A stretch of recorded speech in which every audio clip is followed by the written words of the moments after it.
नमामि विघ्नेश्वरपादपङ्कजम् वसुदेवसुतं देवं कंसचाणूरमर्दनं देवकी परमानन्दं कृष्णमुन्दे जगद्गुरुं गुरुर्ब्रह्मा गुरुर्विष्णुः गुरुर्देवो महेश्वरः गुरुस्साक्षात् परब्रह्म तस्मै श्रीगुरवे नमः। नमामि सद्गुरुं शान्तं सच्चिदानन्दविग्रहं पूर्णब्रह्मपरानन्दमीशमानन्दिवल्लभम्। अध्याय 11 श्लोक क्रमांक 1। अर्जुन उवाच मदनुग्रहाय परमं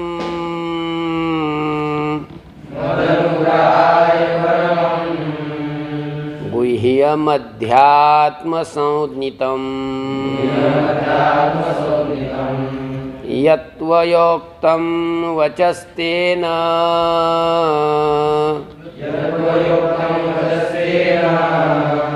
मोहोऽयं विगतो मम। मदनुग्रहाय परमं गुह्यमध्यात्मसंज्ञितं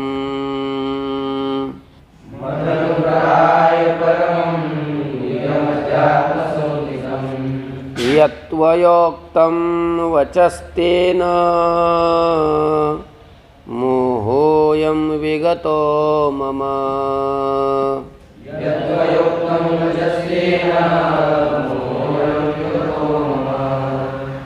अर्जुनः उवाच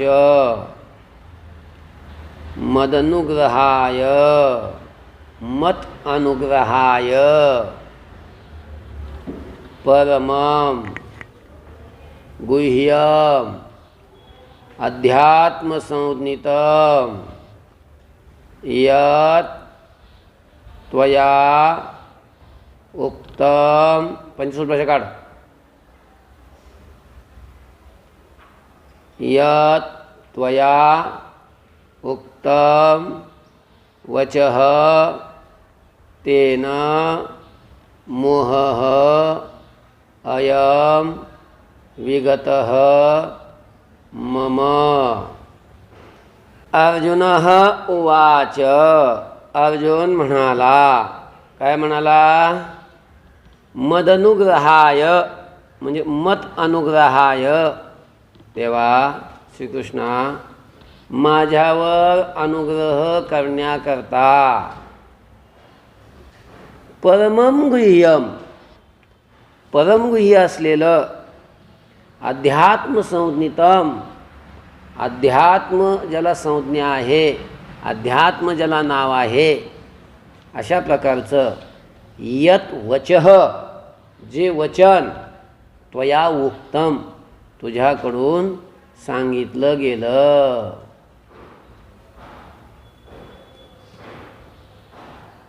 पंचसूत्र भाषा काढायची, मला बसायचं नाही लगेच।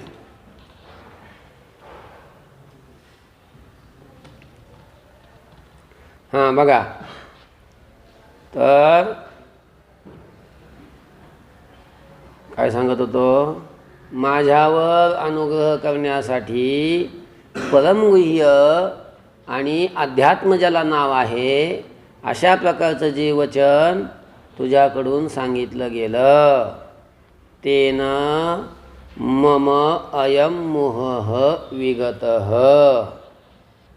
तेन त्या वचनानी, कळलं का? तेन म्हणजे त्या तू बोललेल्या त्या वचनानी मम अयं मोहः विगतः माझा हा मोह काय झाला? निघून गेला, नष्ट झाला। कळलं का? अजून एकदा सांगतो बघा, ऐका।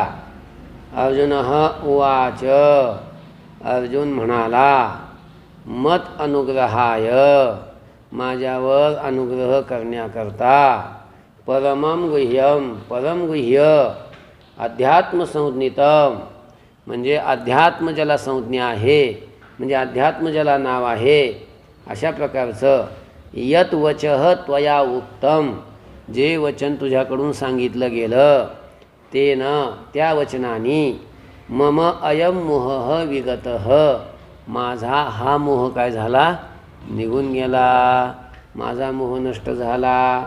म्हणजे देवा श्रीकृष्णा, अरे परमगुह्य असलेलं अध्यात्म ज्याला नाव आहे अशा प्रकारचं जे वचन तुम्हाला सांगितलंस त्या तुझ्या वचनाने माझा मोह नष्ट झाला, माझा मोह निघून गेला. भवाप्ययो हि भूतानां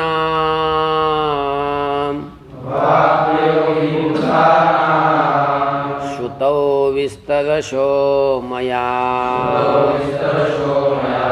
त्वत्तः कमलपत्राक्ष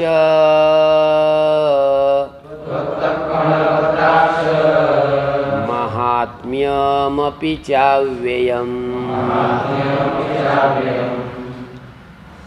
भवाप्ययो हि भूतानां श्रुतौ विस्तरशो मया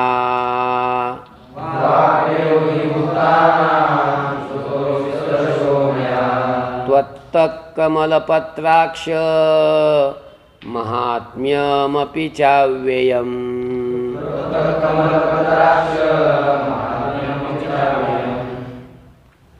भवाप्ययौ हि भूतानां श्रुतौ विस्तरशः मया त्वत्तः कमलपत्राक्ष महात्म्यम् अपि च अव्ययम्. आलं पदाचित कळला का? अजूनच म्हणतो देवाला, अजून काय म्हणतो, अजून कमलपत्राक्ष हे घ्यायचं अगोदर, संबोधन आहे. हे कमलपत्राक्ष, कमलपत्र म्हणजे कमळाचं पान आणि अक्ष म्हणजे डोळा म्हणजे डोळे. तर कमळाच्या पानाप्रमाणे ज्याचे डोळे आहेत त्याला म्हणतात कमलपत्राक्ष. भगवान श्रीकृष्णाला अजून कमलपत्राक्ष म्हणतोय का? कमळाच्या पानाप्रमाणे त्याचे काय आहेत, नेत्र आहेत देवाचे, म्हणून त्याला कमलपत्राक्ष म्हणतात. म्हणजेच कमलनयना, हे कमलनयना. ही कारण की भवाप्ययौ दिसलं का शब्द? भव म्हणजे उत्पत्ती आणि आप्यय म्हणजे विनाश, प्रलय. या जगाची सर्व भूतांची उत्पत्ती आणि सगळ्यांचा प्रलय. समजते का? उत्पत्ती आणि प्रलय याला म्हणतात भवाप्ययौ. त्याला काय म्हणतात? भवाप्ययौ. भूतानां भवाप्ययौ असं घ्या. ही कारण की भूतानां भवाप्ययौ, सर्व भूतांचा भव आणि अप्यय म्हणजेच उत्पत्ती आणि प्रलय हे दोन्ही. त्वत्तः तुझ्यापासूनच होतात. त्वत्तः म्हणजे तुझ्यापासूनच होतात. आपण लावून घ्यायचं भवंती. तुझ्यापासूनच होतात. हे मया माझ्याकडून विस्तरशः श्रुतो, विस्ताराने अशा प्रकारचं मी श्रवण केलेलं आहे. कळलं का? आणि तुझ्याकडूनच श्रवण केलेलं आहे ते. च अव्ययम महात्म्यम अपि श्रुतम, आणि तुझं अविनाशी जे महात्म्य आहे, तुझा अविनाशी जो महिमा आहे तो सुद्धा मी काय केलेला आहे, श्रवण केलेला आहे. कळलं? अजून एकदा सांगायचं बघा. कमलपत्राक्ष, हे कमलपत्राक्ष म्हणजे हे कमलनयना. ही कारण भूतानां भवाप्ययौ, सर्व भूतांची उत्पत्ती आणि प्रलय. भवाप्ययौ म्हणजे काय? उत्पत्ती आणि प्रलय हे दोन्ही. त्वत्तः भवन्ति, त्वत्तः कंसात भवन्ति, तुझ्यापासूनच होतात. हे मया विस्तरशः श्रुतो, हे माझ्याकडून विस्ताराने श्रवण केलेलं आहे. अलं? च आणि अव्ययम महात्म्यमपि, अविनाशी तुझं जे महात्म्य ते महात्म्यसुद्धा श्रुतम असं लावून घ्यायचं. पुन्हा मी काय केलेलं आहे?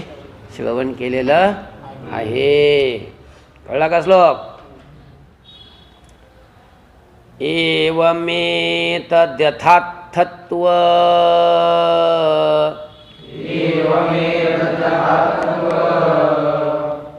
मात्मानं परमेश्वर द्रष्टुमिच्छामि ते रूप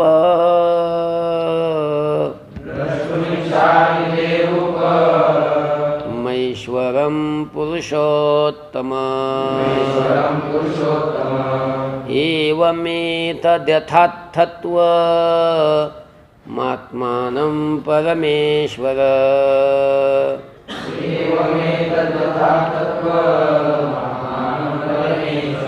द्रष्टुमिच्छामि ते रूप महेश्वरं पुरुषोत्तम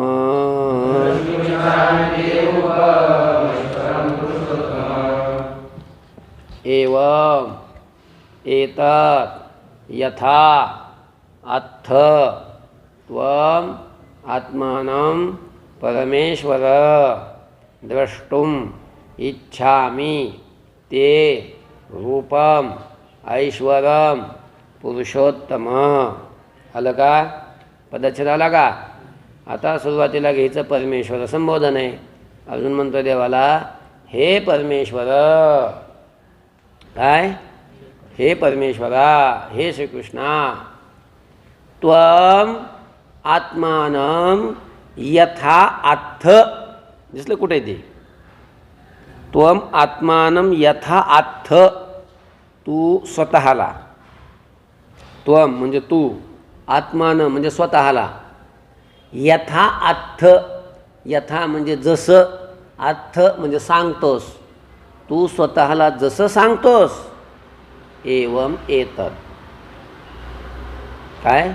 एवम एतत्. अशा प्रकारचंच हे सगळं आहे. म्हणजे तू स्वतःला जसं सांगतोस ना, तुझं स्वरूप असंच सगळं हे असंच आहे. कळलं का? एवम एतत्. अशाच प्रकारचं हे सगळं आहे. म्हणजे याच्यात काही खोटं नाही. कळलं? पुरुषोत्तम, हे पुरुषोत्तमा, ते ऐश्वरम रूपम द्रष्टुम इच्छामि. ते म्हणजे तुझं ऐश्वरम रूपम, ईश्वरीय रूप, तुझं ते विराट रूप. द्रष्टुम इच्छामि, मी पाहण्याकरता इच्छा करतो किंवा पाहण्याची इच्छा करतो. लक्षात आलं का? अरे मागच्या अध्यायामध्ये भगवंतानी स्वतःच्या विभूत्या सांगितल्या आणि शेवटी सांगितलं की सगळं जगत माझ्या एका अंशानं व्यापलेलं आहे, असं माझं मोठं स्वरूप आहे. मग आता अजून म्हणतोय तुझं ते जे विश्वरूप आहे, विराट रूप, ते तुझं मी पाहू इच्छितो. बघा अजून एकदा श्लोक. परमेश्वर, हे परमेश्वरा, त्वम आत्मानं यथा अथ. तू स्वतःला जसं सांगतोस. एवम एतत्. अशा प्रकारचंच हे सगळं आहे. याच्यात काही खोटं नाही. आणि पुरुषोत्तम, हे पुरुषोत्तमा, ते ऐश्वरम रूपम द्रष्टुम इच्छामि. तुझं ते ईश्वरीय रूप म्हणजे विराट रूप मी पाहू इच्छितो. कळलं का? आता इथं विराट रूप पाहायचं आहे अर्जुनाला. भगवान आता या अध्यायामध्ये विराट रूप दाखवणार आहेत अर्जुनाला. म्हणून या अध्यायाचं नावच काय आहे? विश्वरूप दर्शन योग. विश्वरूप म्हणजेच विराट रूप. सगळं विश्व हे भगवंताचं रूप आहे आणि ते अर्जुनाला भगवान दाखवतात. अर्जुनानं प्रार्थना केली या श्लोकात की मी तुमचं ते विराट रूप पाहू इच्छितो. आलं लक्षामध्ये? मन्यसे यदि तच्छक्यं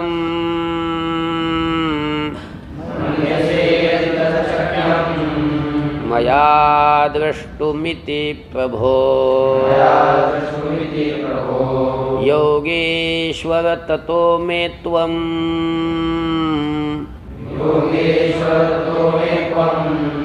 दर्शयात्मानमव्ययम्. मन्यसे यदि तच्छक्यं मया द्रष्टुमिति प्रभो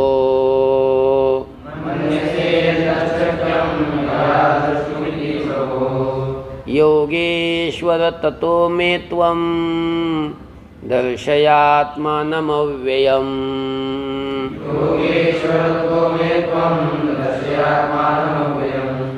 मन्यसे यदि तत् शक्यं मया द्रष्टुम इति प्रभो योगेश्वर ततः मे त्वं दर्शय आत्मानं अव्ययम्.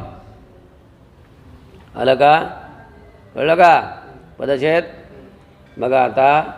प्रभो संबोधन, प्रभूचं संबोधनाचं एक वचन प्रभो. हे प्रभू, अर्जुन म्हणतोय देवाला, श्रीकृष्णाला, हे प्रभो, हे स्वामी.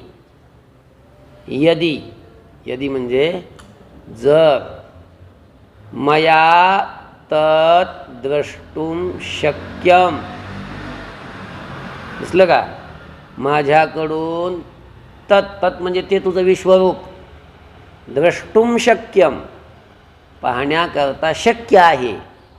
इति मन्यसे असं जर मानत असतील, भगवंताला अर्जुन म्हणतोय, हे देवा, अहो तुमचं ते विश्वरूप माझ्याकडून पाहणं जर शक्य असेल, मी त्या योग्यतेचा जर असेल, मी त्या अधिकाराचा जर असेल, माझ्याकडून ते पाहणं शक्य असेल असं तुम्हाला वाटत असेल, असं जर तू मानत असतील की माझ्याकडून ते पाहणं शक्य आहे, असं जर तू मानत असतील, तर मग मला तुमचं ते विश्वरूप, विराट रूप, तुमचं ते अविनाशी असलेलं रूप मला तुम्ही काय करा? दाखवा. कळलं का?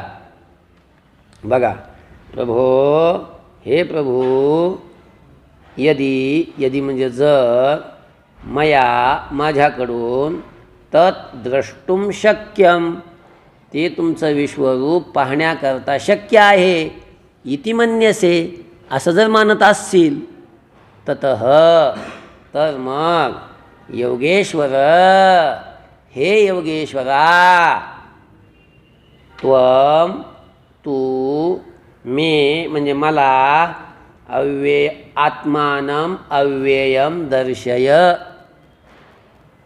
तू मला आत्मानं म्हणजे स्वतःचं, अव्ययम अव्यय असलेलं, अविकारी असलेलं, अविनाशी असलेलं ते तुमचं विराट रूप दर्शय, दाखव. कळलं का? तुझं ते विराट रूप मला दाखव. बरं, अजून एकदा बघा श्लोक.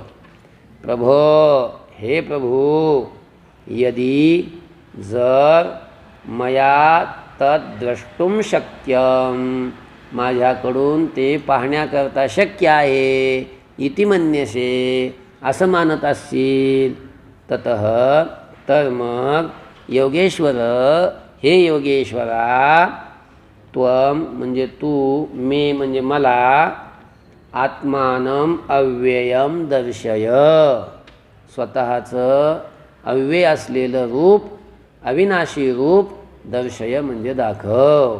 आलं? श्री भगवानुवाच पश्य मे पार्थरूपाणि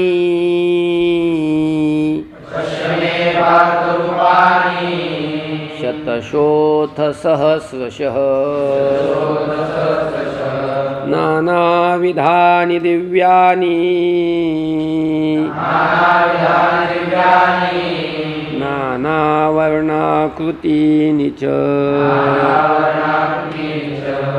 पश्य मे पार्थरूपाणि शतशोऽथ सहस्रशः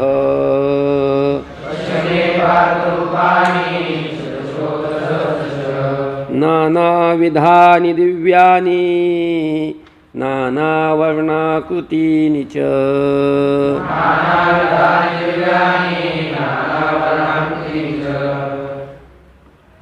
श्री भगवान उवाच पश्य मे पार्थ रूपाणि शतशः अथ सहस्रशः नानाविधानि दिव्यानि नानावर्णाकृतीनि च.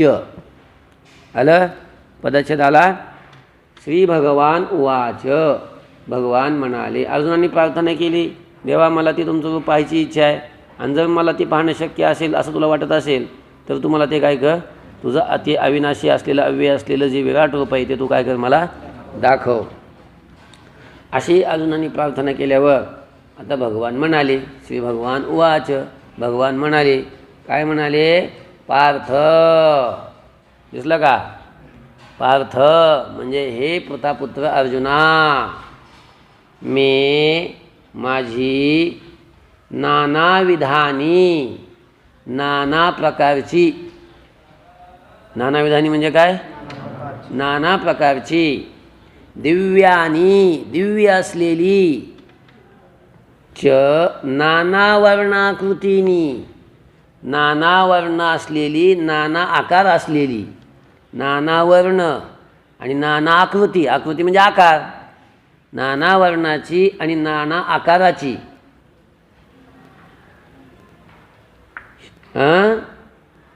शतशः शेकडो, अथ सहस्रशः हजारो आणि हजारो, रूपाणी पश्य रूपे पहा, किंवा मे रूपाणी पश्य माझी रूपे पहा असं घ्या. कळलं का? बघा अजून एकदा श्लोक सांगतो. श्री भगवान वाच, भगवान म्हणाले. पार्थ, हे अर्जुना, मे माझी नाना विधानी नाना प्रकारची, दिव्यानी दिव्य असलेली, च नाना वर्णाकृतीनी नाना प्रकारच्या वर्णाची आणि नाना प्रकारच्या आकृतीची, शतशः शेकडो, अथ आणि सहस्रशः हजारो, रूपाणी पश्य माझी रूपे तू पहा. कशी? ती रूपाची सगळी विशेष नाही, ते नाना प्रकारची, दिव्य असलेली, नाना प्रकारच्या वर्णाची, नाना प्रकारच्या आकाराची, आकृतीची, अशा प्रकारची शेकडो आणि हजारो रूपे पहा. असं पहा म्हणायला लागली आणि दाखवायला लागली भगवान. आता कळलं? ओम शांती शांती शांती. पुंडलीकवरदः विठ्ठल श्री ज्ञानदेव तुकाराम माऊली ज्ञानेश्वर महाराज की जय. जगद्गुरु तुकाराम महाराज की जय. सद्गुरु महाराज की जय.